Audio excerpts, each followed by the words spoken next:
Hello and welcome to Breezy Chatter. Today I'm going to be talking about The Bold and the Beautiful, but first I'd like to thank all of my subscribers and wish everyone a healthy and happy new year. So it looks like Sheila and Brooke have a showdown at Il Giardino, and Deacon is caught in the middle. So Brooke goes to Il Giardino to get a bottle of the non-alcoholic champagne that Eric served her while she was at the Christmas party at Eric's house. And when she goes there, of course, she runs into Deacon because Deacon works at Il Giardino. And he said he'll see what he can do about getting her a bottle of the non-alcoholic champagne. And they're talking, and he's really grateful once again for her support, and he's really happy about the connection that he's making with Hope. Meanwhile, Sheila's listening to the conversation and decides that she wants to come out of hiding and make her presence known. And once she does that, Deacon is like, oh no, why is she coming out here? And Brooke lays eyes on her and she wants to know, what is she doing here? And she's looking to Deacon and she's looking for answers because she was under the impression that Deacon was no longer involved with Sheila. And Sheila, she sort of digs a hole for Deacon and she sort of puts their situation out there when she says that she's friends with Deacon. We're not sharing a bed, but he's my friend. Brooke tells Sheila that she's going to make sure that she's nowhere near her family. Instead of Sheila leaving, she decides to escalate the argument and start comparing her to Taylor and saying that she doesn't understand why Ridge would want to be with a woman like her when he could be with Taylor and he has a whole family. And she even brought up that term that we all know Stephanie Forrester used to call Brooke. And she accused Brooke of sleeping her way to the top. We all know that Brooke is known for the belief formula, but we know that what Sheila also said was true. So when Brooke tells Sheila that she's going to make sure that she is nowhere around Finn, Steffi, and Hayes, Sheila does plead with Brooke for some mercy, but Brooke says, no, you're not deserving of any mercy, and I'm going to make sure that you are out of our lives for good.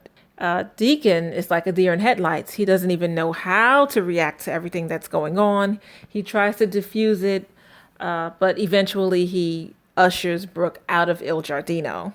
And while that's happening, Sheila's talking to herself and saying that she can't believe that Brooke is so cruel and she's got to find a way to teach her. And she looks to the non-alcoholic bottle of champagne. And she realizes just what she's going to do to bring Brooke down a couple notches. So what does she do? We all know that Brooke has a problem with alcohol. So she swaps out the non-alcoholic champagne for the alcoholic champagne. They show her in her hotel room, and we know Sheila's quite crafty. And she was steaming the bottles, getting the labels off and switching the labels. And she made sure that that bottle of alcohol got to Brooke's house. Sheila also decided to pay a visit to Taylor to thank her for showing some compassion, and she gifted her a cactus. Taylor is very open and very welcoming, almost too welcoming to me. I mean, yeah, it was nice for Taylor to allow Sheila to spend a little time with Finn and Hayes, but I think that should have been it. But she was giving out too much information. Taylor told Sheila that Ridge was away. Why does Sheila need to know that? I said, Taylor, you're giving away too much intel. When Taylor goes home to the Cliff House, she lets her daughter and Finn know that she saw Sheila and Sheila gifted her the cactus. And of course, what happens? Taylor puts the cactus down and Kelly touches it and she pricks her finger. And she starts crying. And of course, Steffi's looking like, that darn Sheila. So I know she probably had a few choice words for Sheila that she kept to herself. But the look was all on her face, that she was just fuming, that Sheila just has this way of insinuating herself into their lives, even though they tell her to stay away. It turns out Ridge has to take a business trip to drop off some gowns, and he's also going to attend a gala. And he wanted Brooke to go with him, but she didn't want to. She wanted to be close to her family. So Ridge said he'd make a deal. He'd go to the gala, spend a little time, and then come back and try to be back to spend New Year's with Brooke. So that was the plan. So you see Brooke, Liam, Hope. The kids are upstairs. They're all at Brooke's place and they're celebrating. Deacon shows up. He's invited. And Liam looks like he wants to go run upstairs with the kids. He doesn't want to be anywhere around Deacon. But they sort of soften Liam up when they ask him to make a toast. So he rose to the occasion. He made a toast, and Brooke was really happy to get the champagne because she said it tasted so much like the real thing. And she was just glad to know that there was something non-alcoholic that she could enjoy.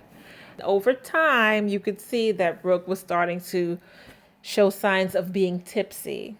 No one really thought anything of it. Shortly after, the kids were tuckered out, and Liam and Hope decided to call it a night. They got their kids and they went to the cabin.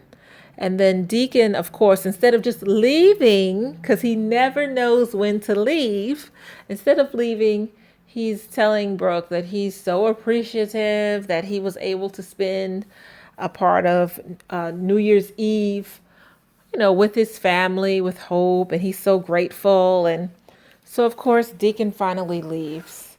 But he comes back because he's forgotten his phone.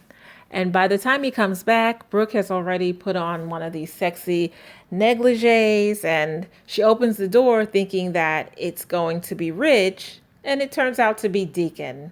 So Deacon's there. He's looking for his phone. He finds it, and he starts talking to her, and he's telling her that she looks beautiful in that negligee. And she's telling him, okay, good night, time to go.